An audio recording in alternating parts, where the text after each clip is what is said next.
This is the Hidden Killers podcast with Tony Brueski. Featuring author, psychologist, and daily contributor, Shavaun Scott. How do you legislate stupidity on this one?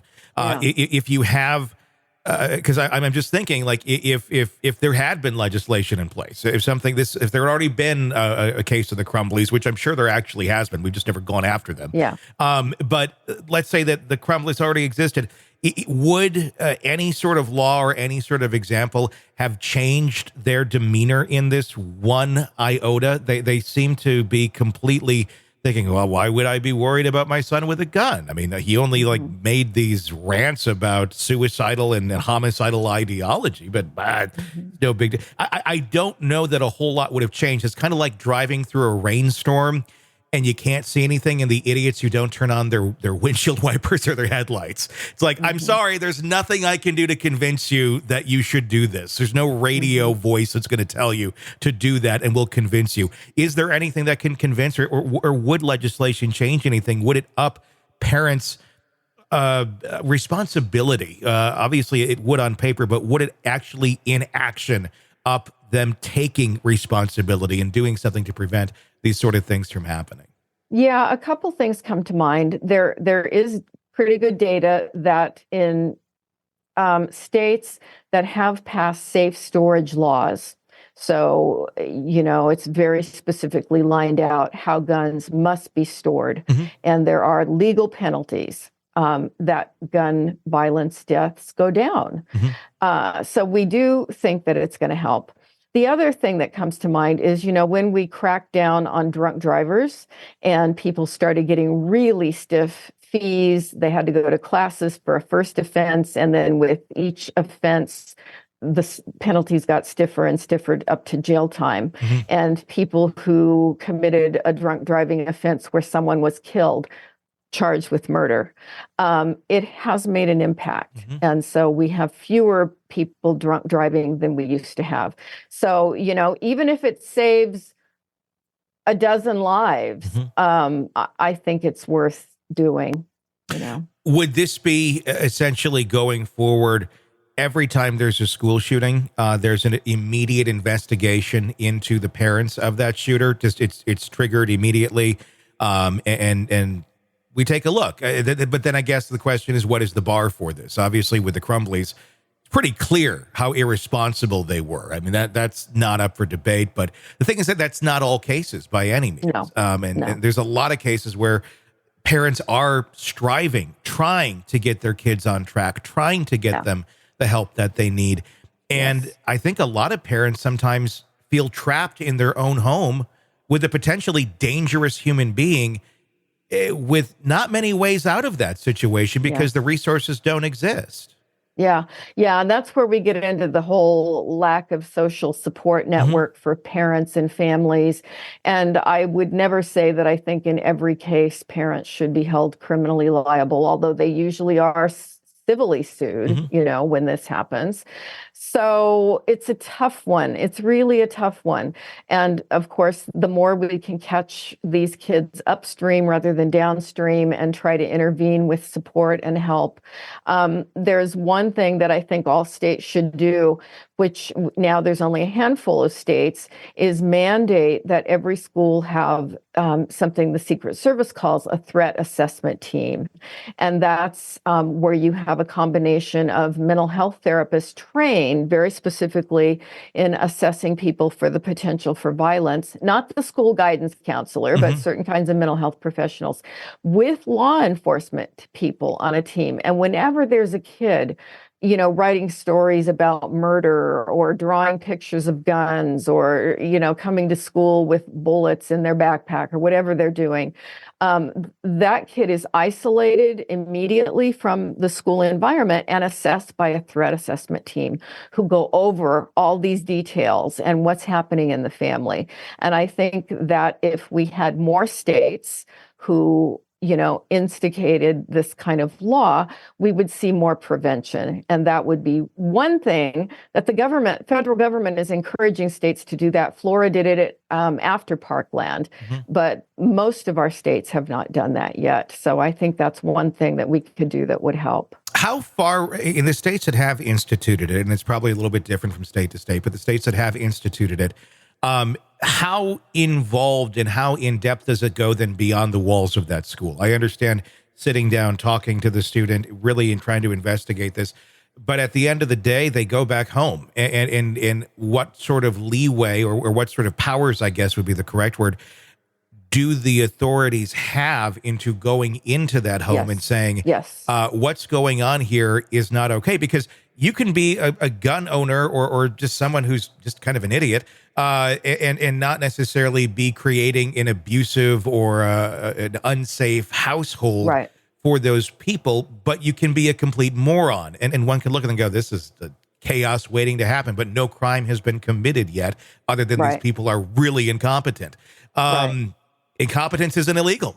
So how, I guess, what are they doing in those states beyond the realm of the school to actually try and make an impact where the child spends far more of their time? Right. And that's one of the things that, again, it's going to differ from state to state and probably even differ from school district to school district. But that is the idea, is that the people on the threat assessment team, somebody is appointed to work with the family and to go out and assess what weapons are in the home, what kind of access can this kid have, and try to get people into treatment where they need some kind of mental health treatment, get the kid into treatment, and come up with a very specific plan in each of these cases where they do find that there's a risk. So I think it's a pretty good idea, and I don't think it would cost that much to implement. The federal government, there are books that they put out that you can get for free that talk about how to set this kind of program up. Mm-hmm. I mean, I think it's a great idea. I just wonder, how do you implement it, especially just kind of with the mindset of a lot of folks of, you ain't taking my gun away. I'm going to do what I'm going to do, how I want to parent. Most people who are of this mindset don't take too kindly to individuals coming into their home telling them how to parent or where to put their weapons. Yeah. It's one of those things. There's probably no perfect solution, but my gosh, we've got to do something. Yeah. And again, even if it only prevents, one school massacre, it's certainly worth a try. Yeah. And I do think that there have, one of the things that we don't hear about in the news is all the cases where school shootings are prevented because there's been intervention by someone. That's not really tracked data. No. And I think, there would be far more if we weren't doing what we're doing. I think it's 30% of the schools in the U.S. have a mental health professional, not a guidance counselor, but a trained therapist in the schools to try to address kids like Ethan Crumbley and try to catch them before they go down that path. And I think if we could get that up to 100% of the schools, we'd be doing a great thing. Or more than one, because again, you're talking about one person then for hundreds of people. You named it. That's one of the problems. But we got to start somewhere and start moving somewhere. And even if we had one to handle the most disturbed kids, it's really scary when you talk with teachers with the number of disturbed kids now that they're seeing in their classrooms, and they can't manage them. So that's the reality of it. I mean, I got kids who are in school right now, and I talk about it and I hear about it, and I see it sometimes just going into the schools, and it's not the 1990s, it's not the 80s, it's not even the early 2000s anymore of the way that some of us may remember school being, where there's a couple of those kids off in the corner that were kind of quiet, and they're kind of the more questionable ones. It's a good chunk of people these days. I mean, a far greater percentage, and it's almost kind of normalized because there's so much trauma, it seems, and you feel bad that people are suffering these ways and they don't see any other outlet other than this sort of violence sometimes. Let me ask you this, with this case, obviously it's talking about a parent and the responsibility down to a child. We're talking about a household here.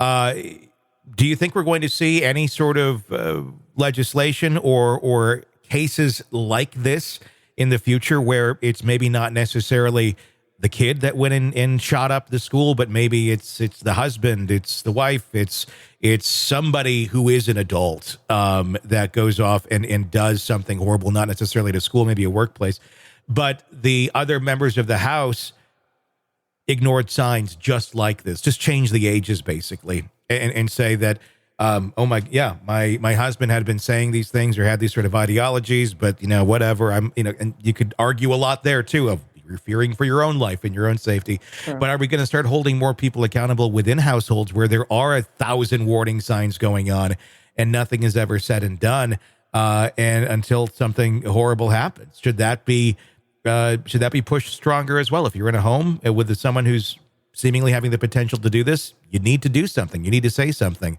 Obviously, resources for them to protect themselves would be helpful before they go out and raise the red flag. Boy, that's a hard one. That's a hard one, isn't it? Yeah. And I think when you're talking about other adults, how much control and influence do they have over, let's say, a spouse? Mm-hmm. Most of the time, if a person, you'll see this a lot in homes where there's been domestic violence, because usually it's a man who goes out and does a workplace shooting or whatever. Mm-hmm. And there's often a history of domestic violence with the spouse in that case. And I think spouses are more apt to report it. Mm-hmm. And, often after, when they're trying to leave the relationship, they're trying to get restraining orders, and they'll say, by the way, he's got guns and he's talking about, going to work and shooting people. Mm-hmm. Again, we need to do a better job with preempting these things. And when people are telegraphing like that, it's a real red flag. So many big problems, and it's hard to think of, an easy legislative solution that's going to solve it when we have so much trouble doing very basic things in our society, like how do people get health care and how do, we get the homeless off the street. And, we've got our work cut out for us here. I think that's a very accurate way of putting it. Sick of the ads? We are too. Start listening with no commercials now and get access to all of our episodes in advance of everyone else. Become a True Crime Today Premium Plus subscriber on Apple Podcasts. Search True Crime Today Premium Plus on Apple Podcasts or go to our podcast page and sign up now. True Crime Today Premium Plus. Sign up now.